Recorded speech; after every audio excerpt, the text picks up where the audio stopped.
আয়ুষ এবং মেঘাকে হোটেল রুমে ঘনিষ্ঠ অবস্থায় এবার হাতে নাতে ধরে ফেললো ইন্দ্রাণী গাঙ্গুলি। হ্যাঁ বন্ধুরা, ভিডিওতে লাইক দিয়ে দেখতে থাকুন। যে মুহূর্তে কিনা প্রেসের লোকেরা আয়ুষ্মানের উপস্থিতিতে হোটেল রুমের বাইরে গিয়ে যখন কিনা সিনক্রেট করে বলতে থাকে যে এই মুহূর্তে আমরা দাঁড়িয়ে আছি সেই হোটেল রুমে যেখানে কিনা ঘরবন্দি হয়ে রয়েছে আয়ুষ্মান গাঙ্গুলি এবং তার সঙ্গে তার সেই সোকল গার্লফ্রেন্ড মেঘা, এবং তাদের মধ্যে যতটুকু জানা গেছে যে অন্তরঙ্গ ছিল এবং তার পাশাপাশি তাদের মধ্যে বেশ ঘনিষ্ঠতা ছিল, যেটা কিনা তারা রীতিমতো ছিন্ন করতে বাধ্য হয় শুধুমাত্র ইন্দ্রাণী গাঙ্গুলির কারণে। এবং আপাতত আমরা আপনাদেরকে সরাসরি অন ক্যামেরা দেখাতে চাই যে তারা এখন এই হোটেল রুমে ঠিক কী সিচুয়েশানে আছে এবং কী এমন তাদের মধ্যে গোপনীয়তা চলছে, এবং তার পাশাপাশি তারা কেনই বা তাদের এই অবৈধ সম্পর্কটা বজায় রেখেছে, কেন তারা প্রকাশ করছে না তাদের এই সম্পর্কটা, সেটা সমস্ত লোকেদেরই প্রশ্ন। এবং আপনাদের সমস্ত প্রশ্নের উত্তর নিয়ে আমরা এখানে হাজির হয়েছি। ঠিক সেই মুহূর্তে ইন্দ্রাণী গাঙ্গুলি সেখানে গিয়ে যখন কিনা বলতে থাকে যে বন্ধ করুন, আপনারা এই সমস্ত কী শুরু করেছেন বলুন তো, উল্টোপাল্টা কথাবার্তা, আপনারা মুখ সামলে কথা বলবেন, নয়তো বা কিন্তু আমি আপনাদের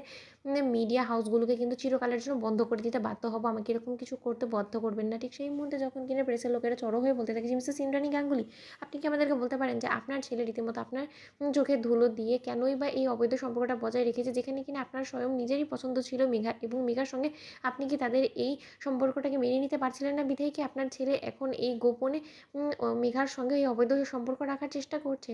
এবং এতই যখন গোপনীয়তা, তাহলে কেনই বা সে এত দিন ধরে এই সমস্ত কিছুকে এড়িয়ে যাওয়ার চেষ্টা করছিল? আপনার কাছে কি এর আদৌ কোনো রকম কোনো উত্তর আছে? ঠিক সেই মুহূর্তে যখন কিনা রাজশেখর গাঙ্গুলি এবং ঈশান বলতে থাকে যে মুখ সামলে কথা বলে, আপনারা আমার ভাইদের সঙ্গে কি সমস্ত উল্টোপাল্টা কথা বলছেন বলুন তো, আমার ভাইদের চরিত্র এতটাও খারাপ নয়। ঠিক সেই মুহূর্তে তখন কিনা ইন্দ্রাণী গাঙ্গুলি বলতে থাকে যে আচ্ছা ঠিক আছে, আপনাদের সমস্ত প্রশ্নের উত্তর তো এই রুমের ভেতরে কী হচ্ছে সেটাকে নিয়ে, তাহলে বরঞ্চ আপনাদের সেই সন্দেহটাই আমি দূর করে দিই। ঠিক সেই মুহূর্তে ইন্দ্রাণী গাঙ্গুলি যখন কিনা ম্যানেজারকে ডেকে পাঠায় এবং বলতে থাকে যে ম্যানেজার, আপনার কাছে নিশ্চয়ই এই ডুপ্লিকেট চাবি আছে, তাহলে বরঞ্চ আপনি সেই ডুপ্লিকেট চাবি দিয়ে বরঞ্চ দরজাটা খুলুন, এবং আমিও সমস্ত লোকেদের মুখে ঝামা ঘষে দিতে চাই, আমিও সমস্ত লোকেদের মুখে প্রশ্ন ছুড়ে দিতে চাই যে তারা যে সমস্ত নোংরা মন্তব্যগুলো আমার ছেলে মানুষ করা নিয়ে আমাকে প্রশ্নের মুখে বিধ্বস্ত করেছে, তাদের সেই সমস্ত প্রশ্ন এবং সন্দেহগুলো যে সম্পূর্ণরূপে ভুল সেটা এবং আমি ভিত্তিহীন সেটা আমি প্রমাণ করে দিতে চাই। ঠিক সেই মুহূর্তে যখন কিনা ম্যানেজার এসে বলতে থাকে যে দেখুন ম্যাডাম, এই রুমটা সম্পূর্ণরূপে আয়ুষ্মান গাঙ্গুলির নামেই বুক করা হয়েছে এবং সেই তথ্যই আমাদের কাছে আছে এবং সেটাই আমরা কনফার্ম করেছি। ঠিক সেই মুহূর্তে যখন কিনা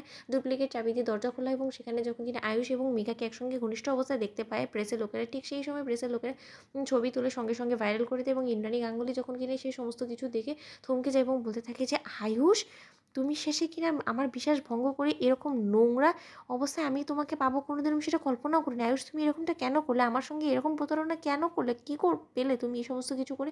ঠিক সেই মুহূর্তে মেঘা বলতে থাকে যে আন্টি আপনি এখানে, আন্টি আপনি যা কিছু ভাবছেন সেরকম কোনো কিছু নয়, আপনি আমাদেরকে ভুল বুঝবেন না। তো বন্ধুরা লাইক কমেন্ট শেয়ার করো, সাবস্ক্রাইব করতে ভুলো না।